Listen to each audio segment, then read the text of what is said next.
그래서 이스라엘 백성들에게 다시 십계명 돌판을 주시는 그런 내용입니다. 처음 돌판을 주었던 것은 이제 금송아지를 만드는 죄를 지은 것으로 인해서 모세가 깨트려 버렸고요. 그것으로 인해서 완전히 하나님과의 언약이 파기되었습니다.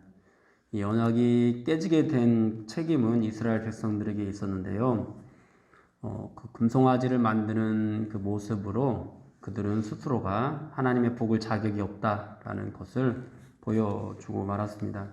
그런데 모세의 중보 기도와 또 이스라엘 백성들의 회개 이런 것들을 통해서 하나님께서 다시 이들에게 언약의 돌판을 주시려고 하는데 이런 모습들은 이제 하나님께서 이스라엘 백성들과 언약하시고 그런데 그들의 제약된 모습으로 인해서 분노하시고 징계하시고 그 언약을 이제 파기하기로 마음 먹었다가 또 이스라엘 백성들이 다시 돌이키니까 다시 언약을 하는 그런 식으로 우리가 이것을 하기보다 하나님께서는 한 번도 이 언약을 그들에게 이행하지 않으려고 하셨던 적이 없었다라는 이 사실을 전제하고 우리가 봐야 합니다.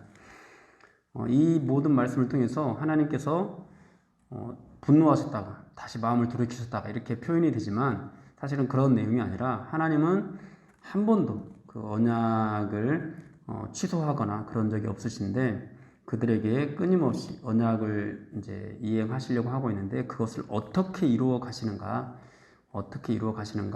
이스라엘 백성들의 어떤 자격과 공로로 그것을 이루어 가시는가? 아니면 하나님의 은혜와 자비로 이루어 가시는가? 그것을 이제 보여주시는 내용이다라고 우리가 이해하면서 볼 수 있어야 하겠습니다. 하나님께서 마음을 바꾸신 것이 아니죠. 하나님의 마음은 항상 동일하셨습니다. 언약을 끝까지 이행하기를 바라셨던 거고요. 그리고 그런 마음을 어떻게 끝까지 지켜가시는가, 어떻게 끝까지 이행하시는가라는 것을 이 성경 말씀이 우리에게 보여주고 있는 것입니다. 이스라엘 백성들에게 다시 이 돌판을 주시는데 다시 돌판을 주는 이유도 이스라엘 백성들에게 어떤 자격이 있기 때문이 아닙니다. 그들은 자신들이 하나님의 은혜와 복을 받을 자격이 없다라는 것을 너무도 분명하게 드러냈습니다. 이 언약을 이끌어가는 것은 하나님의 신실하심이죠. 오늘 본문은 언약을 끝까지 이루어가기를 원하시는 하나님이 잘 소개되어 있는데 우리를 사랑하시되 끝까지 사랑하시고 끝까지 구원하시는 이 하나님이 어떤 하나님인지 우리가 깨닫고 또 우리가 그 앞에서 어떤 태도를 가져야 하는지 알 수 있게 되는 그런 시간이 되기를 바랍니다. 먼저 우리와 언약을 끝까지 이루어 가기를 원하시는 이 하나님, 약속을 변치 않으시는 그런 하나님은 거룩하신 하나님이라는 것이 오늘 본문에서 드러나고 있습니다. 다시 돌판을 주시겠다고 하시면서 모세 외에는 그 누구도 시내산에 가까이 오지 못하도록 해라 이렇게 말씀을 하고 있는데 이것은 하나님께서 거룩하신 하나님이기 때문입니다. 거룩하신 하나님 앞에서 그 누구도 살 수 있는 그런 사람이 없다라는 것이죠. 모든 죄인들 또 모든 부정한 것들은 거룩하신 하나님 앞에서 죽임을 당하게 됩니다. 그래서 하나님께서는 모세 외에 허락된 모세 외에는 그 누구도 시내 산에 오르지 못하게 하라고 모세에게 신신당부를 하고 있습니다. 그렇습니다. 여러분 이 세상에는요 그 누구도 하나님의 거룩하심을 감당할 수가 없습니다. 거룩하신 하나님을 생각하면은 이제 이스라엘 백성들은 도저히 구원받을 수 없는 그들의 구원은 도저히 상상조차 할 수 없는 그런 일이 되고 맙니다. 그런데 하나님께서는 또 그 구원을 이루어 주신다고 하죠. 왜 또 그것이 가능한지 오늘 본문에 또 나와 있는데요. 하나님은 거룩하실 뿐만 아니라 너무도 은혜로우신 분이시기 때문입니다. 우리가 6절 말씀이 있는데 6절 말씀 다 같이 한번 읽어보도록 하겠습니다. 여호와께서 그의 앞으로 지나시며 선포하시되 여호와라 여호와라 자비롭고 은혜롭고 노하기를 더디하고 인자와 진실이 많은 하나님이라. 아멘.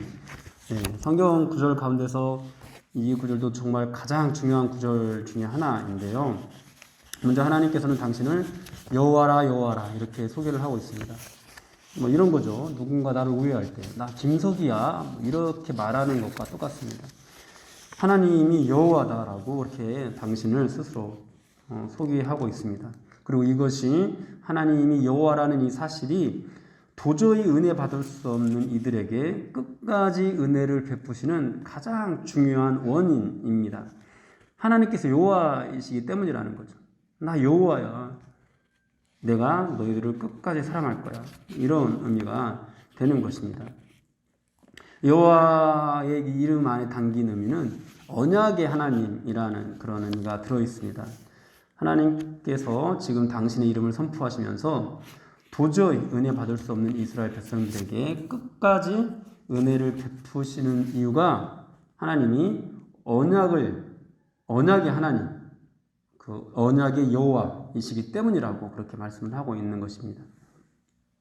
다시 이 말씀의 돌판을 주어서 하나님의 언약을 이루어 가시는 그 이유가 이스라엘에게 있는 것이 아니라 하나님께 있다라고 말씀을 하고 있는 것입니다. 그리고 또 이어서 말씀하시기를 자비롭고 은혜롭고 노하기를 더디하고 인자와 진실이 많은 하나님이다. 이렇게 말씀을 하고 있습니다. 여기에 우리가 구원받는 이유, 이스라엘 백성들이 여전히 용서받는 이유가 있는 것이죠. 이토록 은혜로우신 하나님의 사랑과 자비가 신약에서 또 이렇게 표현이 되는데요. 우리가 너무도 잘 알고 있는 말씀. 하나님이 세상을 이처럼 사랑하사 독생자를 주셨으니 이는 그를 믿는 자마다 멸망하지 않고 영생을 얻게 하려 하심이라. 예, 요한복음 3장 16절에서 뭐라고 말씀하시죠? 하나님이 세상을 이처럼 사랑하사 이렇게 말씀을 하고 있습니다. 하나님이 세상을 독생자를 주시기까지 사랑하셔서 우리가 구원을 얻을 수 있게 되었다는 거죠. 하나님께서 자비롭고 은혜롭고 노하기를 더디하고 인자와 진실이 많은 그런 하나님이셔서 우리가 끝까지 구원을 받을 수 있게 되었던 것입니다. 우리는 부패하고 목이 뻣뻣해서 반복적으로 언약을 파기하고 또 파기하고 하는 그런 존재들이지만 하나님은 여전히 신실하시고 여전히 자비로우셔서 우리의 구원을 끝까지 이루어 가시는 것입니다. 그런데 이 은혜와 자비롭고 은혜로운 이 하나님의 성품에 인자와 진실이 동반되고 있는데요. 이 인자는 히브리어로 헤세드라는 단어입니다. 굉장히 이제 중요한 단어입니다. 성경에서 이 하나님의 사랑과 자비를 표현하는 대표적인 단어입니다. 그런데 여기에 진실이 동반되고 있습니다. 이 진실이라는 이 단어는 히브리어로 에메트라는 단어인데요. 신실함, 확실함이라는 그런 뜻을 가집니다.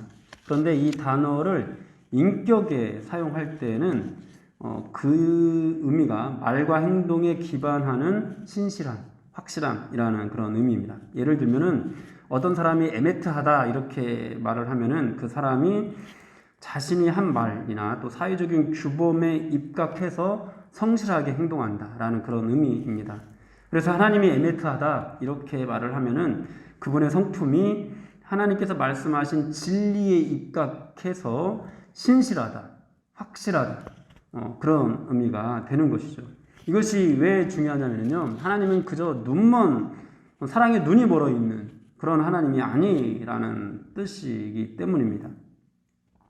보통 이제 부모가 자식을 사랑할 때라든지 아니면 남녀 간의 이성 간의 사랑에 푹 빠진 그 순간에는 눈이 멀잖아요. 그래서 막 잘못된 것도 다 그냥 좋게 보이고 막 이렇게 되는데 하나님의 사랑은 그런 사랑이 아니라는 거죠. 진리에 입각한 그런 사랑이라는 거죠. 말씀하신 것, 그분의 진리에 입각한 그런 사랑입니다. 인간의 사랑은 사랑의 눈이 멀어서 그 사람에 따라서 그냥 한없이 인자하거나 또는 또 굉장히 엄격한 그런 모습으로 나타나는데 엄격하게 나타나는 것도 그 사람의 어떤 감정의 한 형태이지 진리에 입각한 엄격함이라고 우리가 확실하게 말을 할 수가 없거든요. 부모의 감정에 의해서 엄격해지는 경우가 너무도 많다라는 것을 아마 인정하지 않을 수 없을 겁니다. 어떤 규칙도 적용이 되지만 감정 때문에 우리가 엄격해지는 경우도 굉장히 많이 있기 때문이죠. 그런데 하나님은 그렇게 감정이나 그런 사랑 자체에 눈이 멀지 않으시고 진리 안에서 은혜로우신 그런 분이십니다. 이런 하나님을 우리가 잘 알고 있어야 다음 말씀을 더욱 잘 이해할 수 있는데요. 7절에서 인자를 천대까지 베풀고 악과 과실과 죄를 용서한다고 하시면서 그러나 벌을 면제하지는 아니하고 이렇게 말씀을 하고 있습니다. 그러니까 죄에 대해서 그냥 없는 것처럼 지나가는 분이 아니라는 거죠. 자비롭고 인자하신 분이시기 때문에 그 인자를 천대까지 베풀어서 그 악과 과실과 죄를 용서하시지만 그에 대한 벌을 절대로 면제하지는 않으신다. 왜요? 진리에 입각한 그런 사랑이기 때문입니다. 만일 어떤 왕이 너무 성품이 좋아가지고 백성들이 잘못을 저질러도 그냥 아무 일도 없었던 것처럼 다 덮어주고 그냥 좋게 한다고 하면은 사람들은 그 왕을 자비롭고 인자한 왕이라고 평가하지 않을 겁니다. 오히려 부패하고 무능한 왕이라고 그렇게 손가락질 할 겁니다. 사랑과 자비가 가치가 있으려면은 그것은 반드시 정의와 공정 위에 있어야 합니다. 하나님의 사랑이 세상에서 가장 고귀한 가치를 가지는 이유도 하나님의 사랑이 세상에서 가장 자비롭고 인자함과 동시에 가장 정의롭고 공정하기 때문입니다. 그래서 오늘 성경에서도 그것을 분명히 나타내 보이고 있는 거죠. 인자하신 하나님, 자비로우신 하나님이시지만 절대로 그 죄를 면제하지 않는 하나님이라고 그렇게 말씀을 하고 있습니다. 그런 사랑으로 이스라엘 백성들을 끝까지 구원하시는 겁니다. 그런데 여기에서 그 악행을 3, 4대까지 부응하신다는 그런 말씀이 있는데 여기에서 3, 4대까지 부응을 하신다는 것은 부모의 죄를 자녀에게 묻겠다는 그런 뜻이 아닙니다. 제가 예전에도 설명을 드린 적이 있는데 보통 하나님께서 징계를 하시면은 그 고통이 그 부모에게만 미치는 것이 아니라 자녀에게도 똑같이 그대로 미치게 됩니다. 3, 4대까지 부응한다는 것은 그런 의미가 되는 거죠. 만약 여기 있는 어떤 가장에게 하나님께서 징계를 내리시면은 그 징계가 그 가장에게만 미치는 것이 아니라 양육하고 있는 자녀들에게까지 이제 아버지가 이제 막 망하게 되면은 자녀들도 경제적으로 굉장히 곤핍하게 되고 더 심하면 뿔뿔이 흩어지게 되는 그런 고통을 당하게 되는 거죠. 그런 의미에서 3, 4대까지 부응을 한다는 거지 부모의 죄를 자녀에게 묻는다. 이것은 아닌 거죠. 흔히들 막 자녀가 어떤 잘못된 일들을 겪게 되면 내 죄 때문이야 이렇게 생각하게 되는 그런 경우가 있는데 이거는 샤머니즘에 입각한 거지 절대 기독교적인 내용이 아닙니다. 하나님께서는 분명히 이 율법에서도 부모의 죄를 자녀에게 묻지 말라고 말씀을 하고 있습니다. 그래서 혹시 그런 생각을 하실 필요 없습니다. 자녀들이 잘못되는데 내 탓이다, 내 죄 때문이다, 괜히 죄 지었던 것이 찔려가지고 내 죄 때문이야 이렇게 생각하실 필요가 없습니다. 그냥 하나님의 다른 뜻이 있어서 자녀가 고통을 당하는 거죠. 그런데 이제 내가 어떤 잘못된 일을 만나서 내가 힘들어졌는데 그것이 이제 자녀에게도 이제 또 미쳐서 자녀들도 힘들어지게 되면은 내 죄 때문이다. 이렇게 그때는 표현을 하셔도 상관이 없을 것 같습니다. 어쨌든 이 3, 4대까지 부응하신다. 이 의미를 우리가 또 제대로 알아야 되겠습니다. 오늘 말씀을 정리할까요? 사랑하는 여러분, 오늘 본문이 우리에게 전해주는 그런 메시지는 무엇인가요?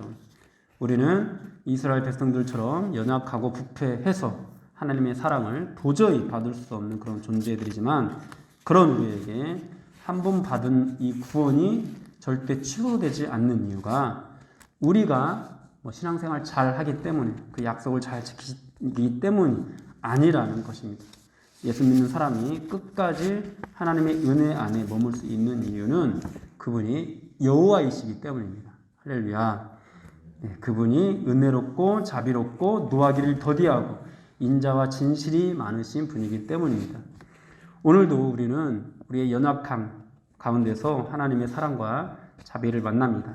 그런데 그 사랑과 자비는 인자와 진실에 입각한 사랑과 자비입니다. 세상에서 가장 완전한 사랑입니다. 그 사랑이 하나님이 세상을 이처럼 사랑하셔서 베풀어진다는 사실을 우리가 다시 한번 기억하고, 또 그 사랑이 그냥 무조건 사랑의 눈먼 그런 사랑이 아니라 진실에 입각한 사랑이라는 것을 우리가 기억하고 모세와 같이 하나님 앞에 서야 되겠습니다. 오늘 모세가 하나님 앞에 서는 그런 모습들을 보면은 급히 땅에 엎드려 경배하고 하나님을 정말 높이 경배하고, 그러면서 하나님 우리와 동행해 달라고, 우리는 목이 뻣뻣한 백성인데 우리의 악과 죄를 다 사하시고 우리를 주의 기업으로 삼아달라고 그렇게 기도하고 있습니다. 여러분, 우리도 날마다 이렇게 기도해야 되겠습니다. 날마다 하나님은 은혜로우시니까, 자비로우신 분이니까 우리를 뭐 구원하실 거야 이러면서 그냥 안심하고 있는 것이 아니라 우리의 죄를 날마다 하나님 앞에 구하면서 하나님 우리를 떠나지 말아 주십시오. 하나님 우리를 떠나지 말아 주십시오. 이 기도는 하나님이 우리를 구원하지 않으실 수도 있다, 뭐 이렇게 의심해서 하는 기도가 아닙니다. 우리의 죄를 너무 우리가 막 크게 깨달아서, 또 그런 하나님 앞, 거룩하신 하나님 앞에 선 우리의 모습이 얼마나 구원받기에 합당하지 않은 그런 존재인가라는 것들을 너무도 절실히 깨닫게 돼서 하나님 앞에 기도하는 겁니다. 하나님의 그 인자와 자비를 신뢰하면서 동시에 거룩하신 하나님 앞에 선 우리의 존재를 인식하는 것이죠. 그래서 하나님, 저희를 떠나지 말아 주십시오. 하나님, 저희와 동행해 주십시오. 저희 죄를 용서하시고 우리를 주의 기업으로, 주의 자녀로, 주의 백성으로 삼아 주십시오. 그렇게 오늘도 은혜롭고 자비로우신 그 하나님 앞에 엎드려서 통회하는 그런 마음으로 기도할 수 있어야 되겠습니다. 그럴 때 하나님의 은혜와 사랑이 우리에게 영원히 미치게 될 것입니다. 기도하겠습니다.